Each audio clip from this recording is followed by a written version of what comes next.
한국은행이 2분기 실질 국내 총생산 GDP를 발표했습니다. 설비와 건설 투자 부진으로 지난 1분기보다 0.7% 성장에 그쳤습니다. 실질 국내 총소득, 그러니까 이 GDI는 전기 대비해서는 0.8%가 감소했습니다. 배태호 기자입니다. 올해 2분기 실질 국내 총생산은 1분기 대비 0.7% 증가했습니다.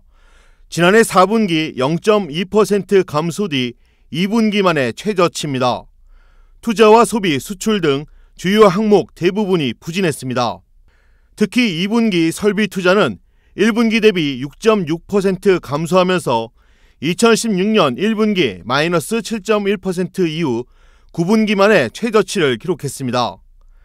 건설 투자 역시 1분기 대비 1.3% 감소했는데 주거용 건물 건설과 토목 건설이 줄었던 것으로 나타났습니다.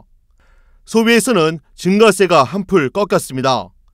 민간 소비는 전분기 대비 0.3% 성장에 그쳤는데 이는 2017년 1분기 이래 가장 낮은 수치입니다.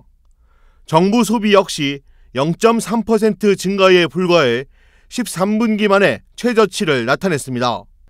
대한민국 경제 성장을 견인하는 수출은 반도체와 석탄, 석유 제품 등을 중심으로 0.8% 증가했습니다.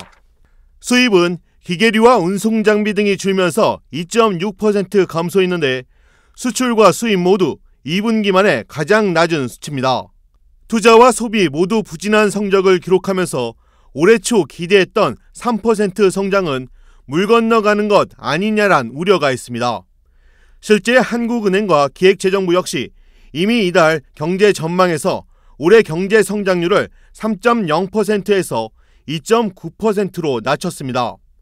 여기에 미국과 중국의 무역 분쟁 등으로 인한 악재로 민간에서는 2% 중반까지 성장률이 빠질 수 있다는 관측도 있습니다.